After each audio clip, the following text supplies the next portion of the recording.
بسم اللہ الرحمن الرحیم الحمد للہ رب العالمین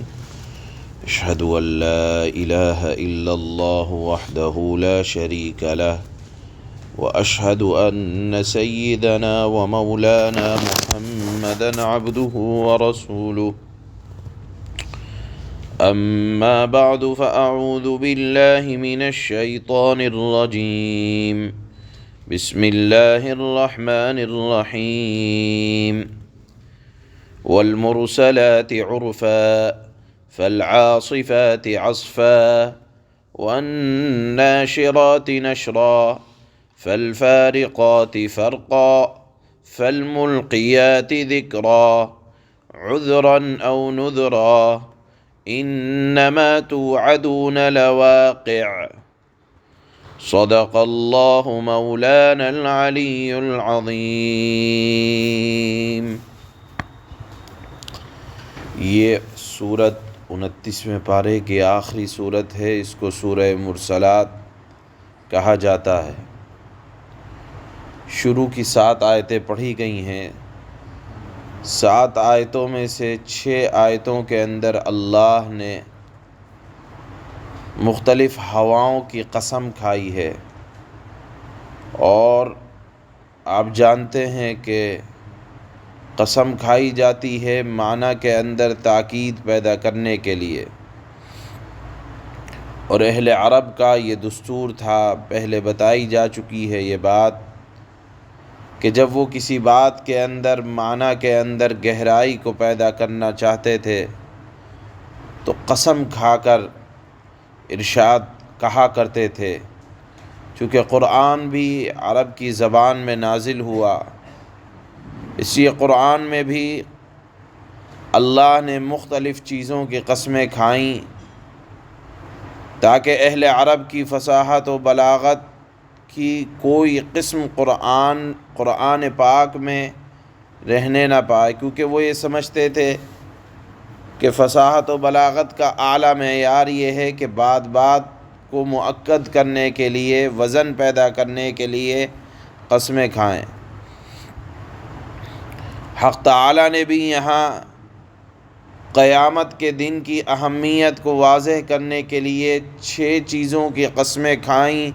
پھر فرمایا کہ دیکھو اللہ اگر ویسے ہی کوئی بات کہہ دیتے تو اس بات کے ہونے میں کوئی شک نہیں رہ جاتا ہے، لیکن جب اتنی زیادہ قسمیں کھا لیں مختلف انداز میں، شروع سے لے کر اللہ ایک بات کو سمجھاتے آ رہے ہیں کہ دیکھو دنیا ہی سب کچھ نہیں ہے،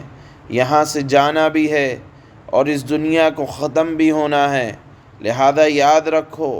انما توعدون لواقع، جس چیز کا تم سے وعدہ کیا جاتا ہے وہ ضرور ہونے والا ہے، یعنی اس کے ہونے میں کوئی شک نہیں ہے۔ اور یہ بات کہنے سے پہلے اللہ نے ہواؤں کی قسم کھائی ہے۔ بعض مفسرین نے کہا ہے کہ شروع کی سورہ مرسلات کی شروع کی 3 آیتوں میں اللہ نے ہواؤں کی قسم کھائی ہے، اور 3 آیتوں کے بعد 3 آیتوں میں اللہ نے فرشتوں کی قسم کھائی ہے۔ جو بھی ہو معاملہ، اس کی وضاحت آپ سن لیں کہ اللہ نے فرمایا والمرسلات عرفا، قسم ہے ان ہواؤں کی جو فائدہ پہنچانے کے لیے بھیجی جاتی ہیں۔ موسم جب بدلتا ہے تو ہوائیں چلتی ہیں اور کھیتیوں میں لہلہا جاتی ہیں کھیتیاں۔ پھر اس کے بعد اللہ نے دوسری قسم کھائی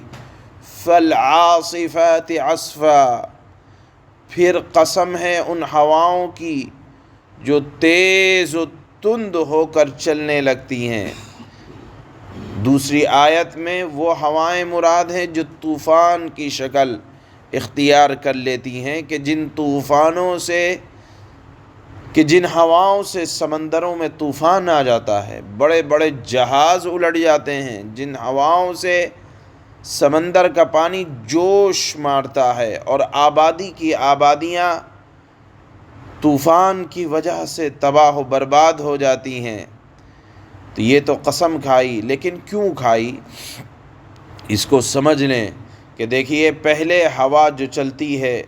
وہ نرم اور خوشگوار چلتی ہے، جس سے مخلوق کی، ہماری اور آپ کی بہت سی توقعات وابستہ ہوتی ہیں۔ ان ہواؤں کی اہمیت اگر سمجھنی ہے تو اس کسان سے سمجھیں جس کو بارش کا انتظار رہتا ہے۔ آپ کو اگر سمجھنا ہے تو ان علاقوں سے ان خوشگوار ہواؤں کی اہمیت کو سمجھیں جہاں جھلسا دینے والی گرمی ہوتی ہے، جو ٹھنڈی ہوا کا انتظار کرتے رہتے ہیں۔ بہرحال اللہ نے فرمایا کہ کچھ ہوا تو وہ ہوتی ہے جس سے ہمارے اور آپ کے بہت سے منافع وابستہ، فائدے وابستہ رہتے ہیں۔ پھر اگر وہی ہوا غضب کا یا اللہ کے غصے کی شکل اختیار کر لے تو وہی تیز اور تند طوفان بن جاتا ہے۔ ان دونوں باتوں سے اللہ نے آخرت کی طرف اشارہ کیا ہے، دنیا اور آخرت کو سمجھایا ہے کہ دیکھو کتنے ہی کام ہیں جو ہم اور آپ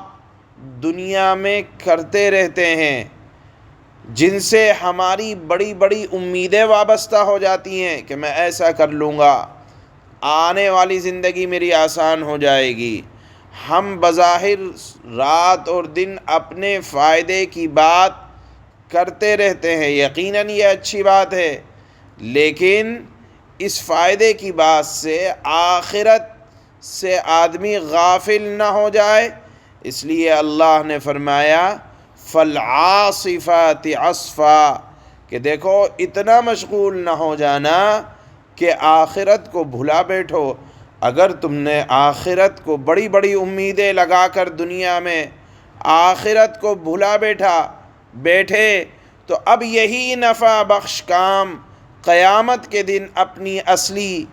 اصلیت اختیار کر کے سخت ترین صورتحال کی شکل میں تمہارے سامنے ظاہر ہوں گی۔ جس طرح ہوائیں اسی وقت نفع بخش ہوتی ہیں جب تک وہ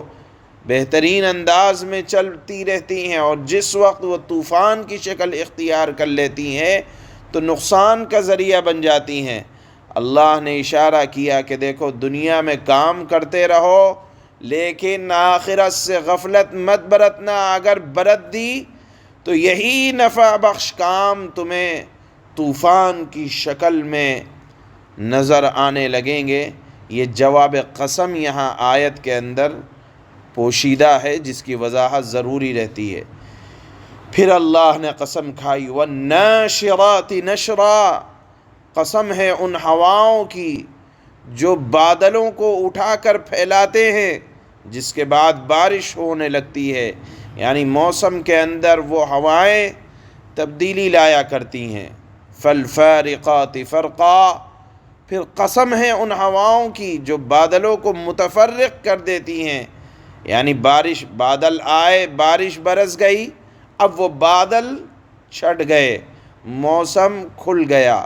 بعض حضرات نے اس چوتھی آیت میں ہواؤں کو مراد لیا، بعض حضرات نے فرشتوں کی آمد کو مراد لیا کہ فرشتے اللہ کا پیغام لاتے ہیں، نافرمانوں کے پاس اللہ کا غصہ لے کر آتے ہیں اور نافرمانوں اور فرما برداروں کو الگ الگ کر دیا کرتے ہیں۔ فَالْمُلْقِيَاتِ ذِكْرًا، اللہ نے فرمایا کہ پھر ان ہواؤں کی جو اللہ کی یاد، اور پھر ان ہواؤں کی اللہ نے قسم کھائی جو اللہ کی یاد یعنی توبہ کا یا ڈرانے کا القاء کرتی ہیں۔ دیکھیے جب ہوائیں سخت چلتی ہیں تو آدمی کے دل میں ڈر پیدا ہوتا ہے، کہیں میرا کھیت، کہیں میرا علاقہ، کہیں سمندر کے اندر طغیانی نہ آ جائے، لہذا جلدی جلدی توبہ کر لو اس سے پہلے کہ اللہ کا غصہ بھڑکے۔ اللہ نے ان ہواؤں کی بھی قسم کھائی جو دل کے اندر یہ ڈر یعنی توبہ کا ڈر ڈالتی ہیں۔ اللہ نے یہ چند چیزوں کی قسم کھانے کے بعد فرمایا انما توعدون لواقع، کہ دیکھو جس چیز کا تم سے وعدہ کیا جا رہا ہے، یعنی آخرت کا، اس دنیا کی زندگی کے ختم ہونے کا، وہ ضرور ہونے والا ہے۔ اس مضمون کو، اس آیت کے مضمون کو بیان کرنے کے لیے سورہ مرسلات کے شروع میں اللہ نے یہ چند چیزوں کی قسم کھانے کے بعد مضمون کے اندر وزن اور فصاحت و بلاغت کو پیدا کرنے کے لیے یہ چند چیزوں کی قسم کھائی۔ بعض حضرات نے فرمایا کہ یہ شروع کی سب چیزیں ہواؤں سے متعلق ہیں، اور بعض مفسرین نے فرمایا کہ شروع کی 3 آیتیں تو ہواؤں کی قسم سے متعلق ہیں، اور بعد کی 3 آیتیں فرشتوں سے متعلق ہیں، فرشتوں کے کاموں سے متعلق ہیں۔ بہرحال یہ بات اللہ نے بہت تاکید کے ساتھ بیان فرمائی کہ اس دنیا کو ختم ہونا ہے، اللہ کو تم سے حساب لینا ہے، اور اسی حساب کے لیے آخرت کا دن واقع ضرور ہوگا۔ اللہ فرماتے ہیں بسم اللہ الرحمن الرحیم، شروع اس اللہ کے نام سے جو سب پر مہربان ہیں، بہت مہربان ہیں۔ والمرسلات عرفا، قسم ہے ان ہواؤں کی جو ایک کے بعد ایک بھیجی جاتی ہیں، فائدے کے لیے بھیجی جاتی ہیں۔ فالعاصفات عصفا، پھر قسم ہے ان ہواؤں کی جو آندھی بن کر زور سے چلتی ہیں۔ والناشرات نشرا، اور قسم ہے ان ہواؤں کی جو بادلوں کو خوب اچھی طرح پھیلا دیتے ہیں، یعنی جو بارش کے آنے کا پتہ بھی بتاتے ہیں۔ فالفارقات فرقا، کچھ حضرات مفسرین نے اس آیت سے فرشتے مراد لیے، تو ترجمہ یہ ہوگا پھر قسم ہے ان فرشتوں کی